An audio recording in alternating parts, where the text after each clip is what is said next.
Graças a Deus, meus irmãos, amém. Estamos aqui continuando o estudo. Eu comecei o de Apocalipse, também está aí no canal, quem quiser ver. E continuando o estudo de Jesus ensina os súditos do reino, né, as normas e os princípios do estudo do rei e os princípios do reino. E nós estávamos ali, paramos em Mateus 5, de 21 a 27, né, que falou sobre a justiça, sobre a lei, sobre o homicídio. E agora nós vamos falar também sobre o divórcio, um contexto difícil, em uma geração difícil, né? Mas que precisamos, à luz da Escritura, ter uma noção básica de como se deve proceder, de como se deve viver. O conceito não de legalismo, não de normativas, mas o conceito de ser humano e de vida, de amor ao próximo, tá? E o texto ele fala sobre o adultério e fala sobre o divórcio. A gente vai pegar os dois, do 27 ao 32. Veja só o que o texto diz. Mateus capítulo 5, do 27 ao 32. Vocês ouviram o que foi dito, não adulterarás? Mas eu lhes digo, qualquer que olhar para uma mulher e desejá-la, já cometeu adultério com ela no seu coração. Se o seu olho direito o fizer pecar, arranque-o e lance-o fora. É melhor perder uma parte do corpo do que ser todo ele lançado no inferno. E se a sua mão direita o fizer pecar, corte e lance-a fora. É melhor perder uma parte do seu corpo do que ir todo ele para o inferno. Aí ele vem no 32 e 31 falando sobre o divórcio. Tem muitas passagens, mas a gente vai só se basear para ter uma noção básica desse assunto, que tem muitos contextos e muitas interpretações, tá? Mas a gente pode discutir, no caso, se for para mais abranger uma discussão, é só tocar aí que a gente conversa. Foi dito, aquele que se divorciar de sua mulher deverá dar-lhe certidão de divórcio. Mas eu lhes digo que todo aquele que se divorciar de sua mulher, exceto por imoralidade sexual, faz que ela se torne adúltera. E quem se casar com mulher divorciada estará cometendo adultério. Interessante esse texto. Veja bem que não é diferente quando hoje em dia se vê, né, um divorciado, hoje em dia, no contexto geral, alguém fala assim, mas eu não sou casado. Eu acho interessante esse tipo de coisa, né? Eu não sou casado, então eu não sou divorciado. Naquela época não tinha cartório, viu, gente? Então é interessante quando eu vejo algumas pessoas falar dessa forma. Ainda bem que não deu certo, né? Faz 5, 6 anos que a gente está junto ali, namorando, noivando, tentando, né? E daí a pessoa às vezes casa, fica 1 ano, 2 anos casado, no cartório ali, aí, puxa vida, divorciou. Não. Aqui não tinha cartório, tá ok? Só para começar essa noção. E um dos princípios da época era o seguinte, uma pessoa divorciada, uma mulher que divorciada era porque o homem abandonou, o homem não quis, algo de errado tinha nela. Vamos dar um exemplo, você não cozinhava bem, não se cuidava bem, não tratava bem da família, né? Já estava de idade, alguma coisa se desculpava. Aproveitando a lei, se desculpava para arrumar outra mulher. Tá? Então, o que Jesus aqui, só na básico, aqui a gente vai fazer um estudo maior, mas só no básico aqui, tipo, Jesus queria dizer assim, é o seguinte, você fica olhando, você troca a tua mulher por nada, e joga ela e ela é discriminada como divorciada e ninguém pode casar com ela porque é adultério. Agora, você casa com quem quiser, tá? Você escolhe uma casa e tá tudo bonitinho, né? Largou a mulher, né? Você é responsável pelos filhos, os filhos ficam com você, você larga a mulher e os filhos da sua descendência, e ela vai procurar um marido e vai ser segunda mulher de alguém, ou não, ninguém vai ficar com ela porque ela não merece respeito. Isso daí era o contexto da época. Tá? Então hoje, eu sei que existe muitas interpretações, não estou criticando, cada um tem a sua interpretação, mas eu quero dizer o seguinte, que no contexto que vivemos hoje, se você disser que uma pessoa não tem o direito em Cristo Jesus, um novo nascimento de santificação, seja com Deus, Deus casou, porque Deus uniu, o homem não separa, mas Deus uniu mesmo, união por Deus, você casou segundo a vontade de Deus, o intuito do casamento foi segundo a vontade de Deus, foi segundo a vontade da carne, o desejo, que acaba. Tá? É interessante às vezes olhar sobre o divórcio, tipo, não sei, hoje em dia, tipo assim, porque fulana não cozinha bem, ou porque fulano vive no bar. E quando você casou, como é que era? O pastor Cláudio Duarte comenta sobre isso, né? E é bom que alguém ache ruim do jeito que ele fala, mas é bem claro o que acontece mesmo hoje em dia. Tá? Depois vai querer exigir o que não exigiu antes. Tá? Mas nesse contexto aqui que tu está dizendo, era o que acontecia. Para falar a verdade, eu estava criticando mesmo os fariseus. Tá? E eu, lendo aqui as escrituras, vou começar a comentar um pouco sobre o assunto. Tá? A gente, a lei de Deus, né, nesse caso, a lei de Deus condena o ato do adultério. Isso é claro. Do não adulterarás. É claro. Tá? E Jesus, interpretando o sentido real e espiritual do mandamento divino, põe a germe, ou seja, à frente, assim, na primazia, do adultério, o ato da malícia, do malicioso, o olhar malicioso. Tá? Porque isso também é pecado. Né? O ato mental, o ato interior, a concupiscência, ela também é proibida, né, no Decálogo. Ou seja, nas leis do Antigo Testamento, da época de Moisés, a concupiscência também era pecado.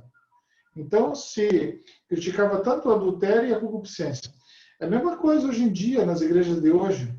Né? É errado, é errado. Mas a pessoa roubou, meu Deus. Né? Como é que é? Vamos excluir, não faz parte da comunidade. Está errado, está errado. Não estou dizendo que está certo. Adulterou. Olha só, adulterou. Pecou contra Deus. Tá? Mas a concupiscência, o olhar torto, a língua, tá? O desejo, inquieto que você não procura controlar. Tá? Matar alguém com palavras. É isso que ele está querendo dizer. Vocês estão dizendo que o adultério, porque é visto, é pecado. Pegou alguém com alguém, mas o olhar indecente. Você não faz porque você não quer ou porque você não teve a chance? E se tiver a oportunidade? Você não faz, mesmo tendo a oportunidade, mas tem o desejo de fazer. Tá? Vamos lá. E deste modo, Jesus completa a lei. O súdito do reino de Deus deve, pois, fazer um rigoroso esforço de domínio próprio para evitar o pecado controlando sua mente. Tá? É necessário isso. Domínio próprio está em Gálatas, é fruto do Espírito. Fruto do Espírito. Né? Ou seja, é aquilo que nasce de uma nova natureza, de um novo homem.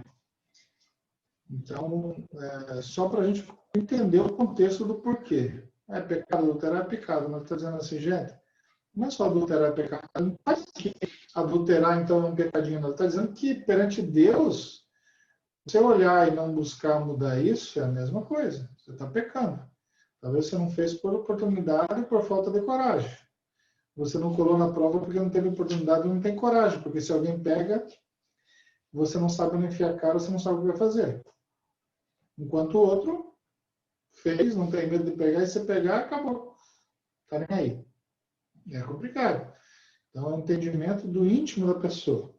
Jesus supõe dois casos extremos aqui, tá? Para finalmente ensinar uma preciosa lição. O do olho e o da mão, que causa escândalo. Se o teu olho direito te faz tropeçar, né, arranca-o e lança-o de ti. E se a tua mão direita te faz tropeçar, corta e lança de ti. Nós sabemos que isso daqui é um sentido, é uma metáfora, né? É evidente que isso daqui é apenas figurado, com o objetivo de imprimir na mente do súdito do reino uma grande verdade. Né? Uma grande verdade mesmo. Que se você. Não é que você precisa tirar o olho, você tem que mudar a sua forma de pensar e ver. Né? É como se você tivesse 40 anos, 30 anos, e olhasse para alguém de 19, 18 e achasse mais bonito que a tua esposa, vamos dizer assim. Bem, e daí? Você vai ficar pensando, e toda hora que passar você vai ficar imaginando. Ou vice-versa, a esposa olha o rapazão aí e fica, não, vou mudar naquele canal, vou para tal lugar que fulano está lá. É isso aqui que ele está falando, concupiscência. Né? Tocar também. Né? Ele fala sobre olhar e sobre tocar. Se a sua mão toca, tá? Corta e joga fora, não. Deixa de tocar. Deixa de usar isso para ela. Nós estamos estudando sobre Apocalipse, no Apocalipse 13 fala sobre o sinal da besta. Fala sobre a fronte e sobre a mão, sobre o pensamento e a atitude. Você está tendo a atitude do Espírito Santo ou está tendo a atitude do Espírito do mal? Né? Parece pesado, mas é só para refletir. Fisicamente é previsível perder um só membro do corpo do que o corpo todo. Né? Nas guerras, a maioria das vezes era assim. Não tinha esse negócio que é igual hoje. Tipo, deu uma granada, um tiro no pé, moeu o pé, não tinha penicilina, não tinha o que fazer, se amputava para não ganhar o resto do corpo. Braço, né? Tinha muitas pessoas destruídas por causa disso. Tanto que a bala que nós temos hoje em dia, que é cilíndrica, né? Ela era redonda. Foi mudada a forma de fabricar por causa disso, porque ela batia e estourava, ficava lá dentro. Ela sendo cilíndrica, ela passa, muitas vezes ultrapassa, ela não morre, ela corta. Tá? Só para a gente ter uma ideia, você vê que até na guerra pensavam nisso por causa de tanta gente que era decapitada, no sentido decapitado, não ia dizer, né? Perdia seus órgãos. Mental, moral e espiritualmente, é preferível que um homem arranque um olho material para que seu olho espiritual não se torne causa de lascívia, impureza e adultério, esperando e lançando sua alma no inferno. Semelhantemente, o tato carnal, expresso pela mão, não seja causa do ferimento espiritual da alma no inferno. E, finalmente, em consequência ao mandamento de não adulterar, Jesus trata do problema social do divórcio. E agora eu vou falar sobre o problema social do divórcio. É interessante notar sobre isso, que é tipo assim, o que está dizendo assim, a palavra do Senhor fala para você fugir da aparência do mal. Né? É aquela história simples, assim, que às vezes a gente comenta e dá um exemplo, né? Se você está passando, se você está com dificuldade na relação, algum problema, você é homem ou mulher, e às vezes tem uma pessoa que você nunca viu, que talvez você viu há algum tempo, depois nunca viu, passa perto de você e te chama a atenção. Quando passa, você olha. A palavra do Senhor ensina que Satanás, ele não adivinha o seu pensamento, mas ele vê as suas atitudes. Você olha, na próxima vez vai passar na frente de novo, tá? Te causando esse sentimento e te tentando. Né? Então, o que ele fala é que não olha, não toque, evite. Evite as coisas que você vê que vai te afetar espiritualmente. Ele está falando que o adulterar não é só você praticar, mas já começa do princípio, nada vai direto. É aquela história quando alguém aparece grávida, né? Fizeram sozinha? Você fez sozinha? Você fez sozinho? Não. Ah, então, a pessoa só chegou, tirou a roupa e você foi. Não. Teve todo, primeiro um olhar, uma sedução, depois um toque, uma jogadinha de conversa, até chegar ao ponto de você chegar ao adultério. É isso que ele está dizendo. Então, se o pecado foi consumado, mas o adultério já existiu desde a concupiscência. Tá bom? O problema do divórcio na lei de Moisés. Olha só interessante agora. Comparando o texto, eu, porém, vos digo que todo aquele que repudiar sua mulher, a não ser por causa de infidelidade, a faz adúltera, e quem casar com ela comete adultério, como o texto de Mateus 10, 11, 12, Mateus 19, 3 e 9, Lucas 16, 18, que eu não vou ler agora para não ficar longo, mas se você quer ler, vou repetir o texto. Se você quiser bater os dois no Evangelho, os textos, né? Mateus 10, 11, 12, Mateus 19, 3 e 9, Lucas 16, 18 e 1 Coríntios 7, 10, 16. São textos que falam sobre isso. E quando você olha no contexto, aprendemos que o marido e a esposa, se não for por causa de infidelidade de um dos cônjuges, podem viver separados, porém não se pode casar novamente. Esse é o contexto. Tá? Aqui ele está dizendo naquela cultura que tipo, se casava-se o quê? Pela relação sexual, pelo prazer da relação sexual. Por que era o casamento na época? Tá? Por que você formava-se uma família, você forma hoje em dia? Por que você casa hoje em dia? Por isso, talvez, que não tenha muitos casamentos hoje em dia, só tem a relação sexual. Né, o sexual. Tá? Vamos lá.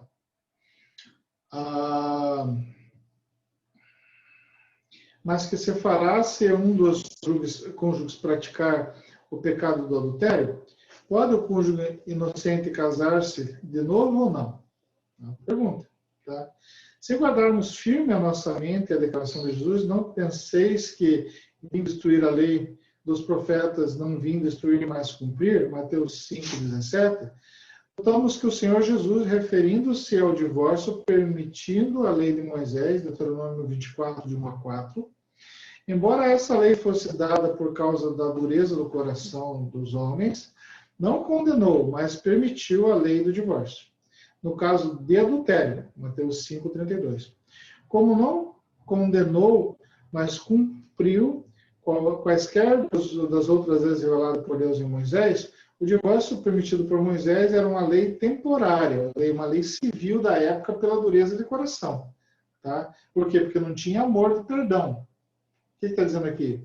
Mesmo no adultério, se tiver o amor de perdão e a pessoa realmente se arrepender, né, são casos e casos, por isso que a gente tem que analisar bem. Né? Tem gente que não se arrepende e é pior ainda. Né? Muito bem. O divórcio permitido por Moisés era uma lei temporária para proteger as relações matrimoniais da época, que eram exorbitadas pelo marido, divorciando-se por quaisquer outros motivos que não o adultério. Olha só que interessante.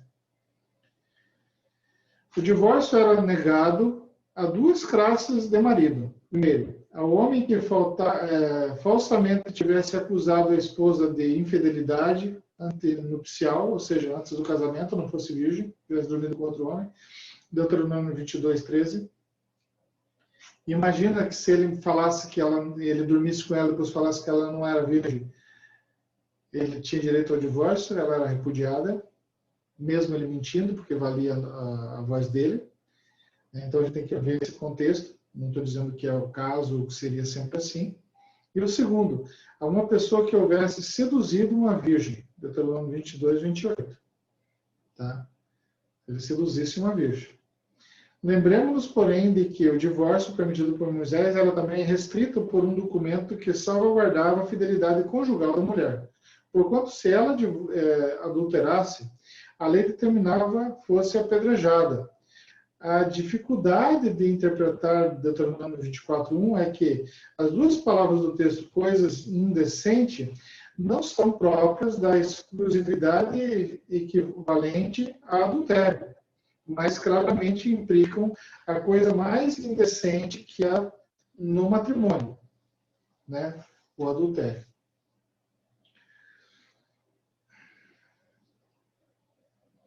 Reduzindo apenas a um caso do adultério, não está revogando a lei, mas cumprindo e completando conforme declara Mateus 5,17. Ou seja, coisas indecentes que se falavam no Antigo Testamento, Jesus fala assim sobre só a imoralidade sexual. Né?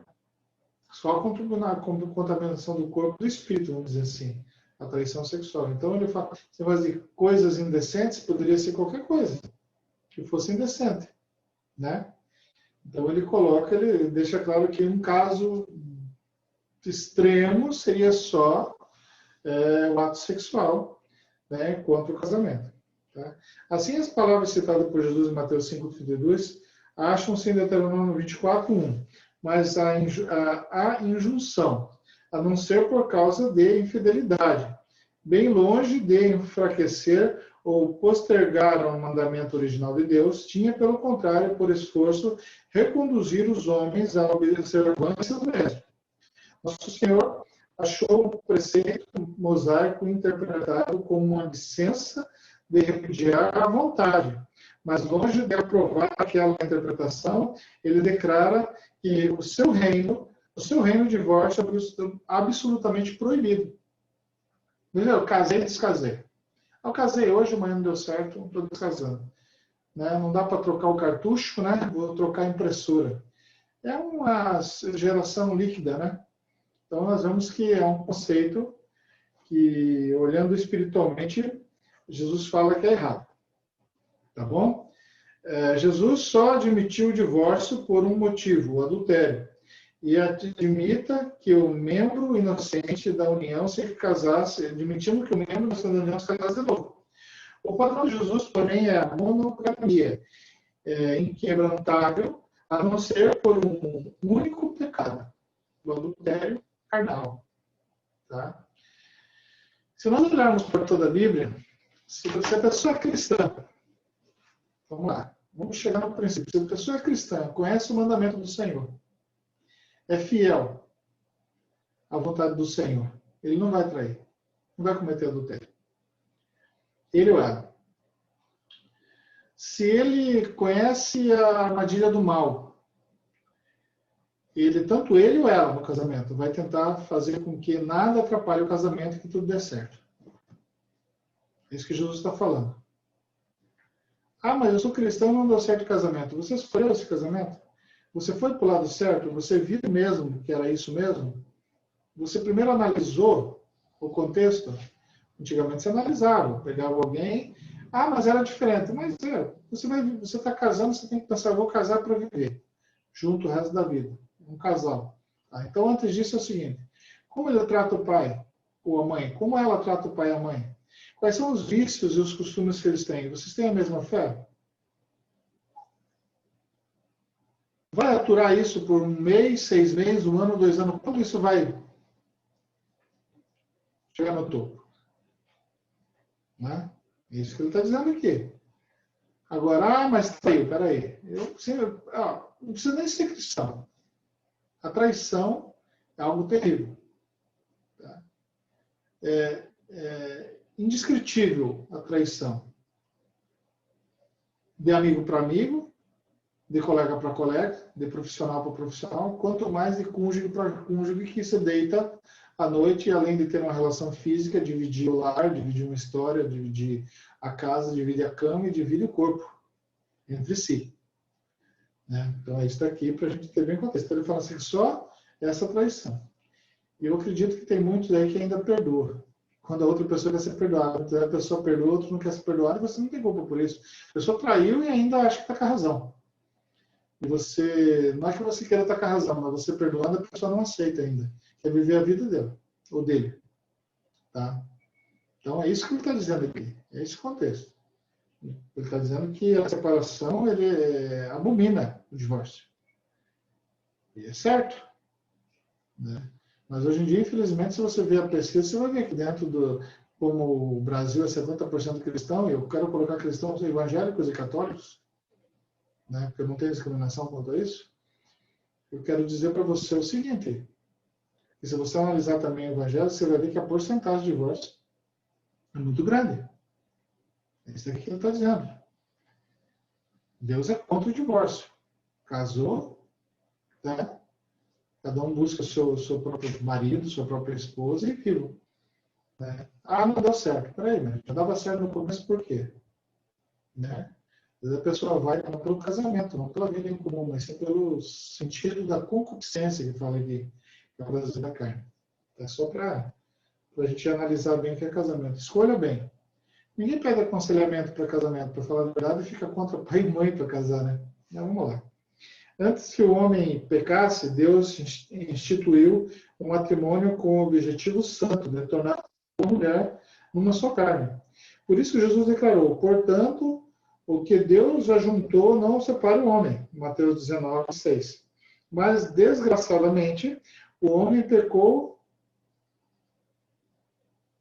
e abismou-se no pecado da poligamia, que se avolumou horrivelmente no seio da raça humana, transformando a instituição divina do matrimônio indissolúvel em sistema geral de prostituição. Mas no começo não era assim, declarou Jesus. Então, o que nós queremos dizer aqui, o que o texto quer dizer, a gente que já conhece o Novo Testamento, Jesus morto e ressuscitado, e o que ele ensinou, o que ele revelou sobre Deus, é o seguinte: se você olhar Salomão, se você olhar Davi, as mulheres e as concubinas, é tudo contra a vontade do Senhor. Eles foram se acostumando e se moldando ao costume das outras culturas, e não segundo o ensinamento do Senhor, né? Então, eles vêm aqui falar sobre lei, sobre isso e aquilo, tá? sendo que o Senhor lá no passado já fez homem e mulher, né? Para viver em uma só carne, tá? Então é tipo assim, quem quiser viver, mas se você é cristão, se você realmente busca a vontade do Senhor, pense bem antes de formar uma relação, né? E se por um acaso, antes de você aceitar Jesus ou qualquer coisa aconteceu, procura resolver, coloca na mão do Senhor e busca resolver, né? Para que isso não vire banalidade. É triste. Você faz do jeito que você quiser. Nós estamos falando aqui sobre Bíblia. Mas façamos agora uma pergunta. O cônjuge crente, divorciado ou desquitado, por motivo de adultério, deve se casar-se de novo ou não? Hã? É uma pergunta que eu deixo para você.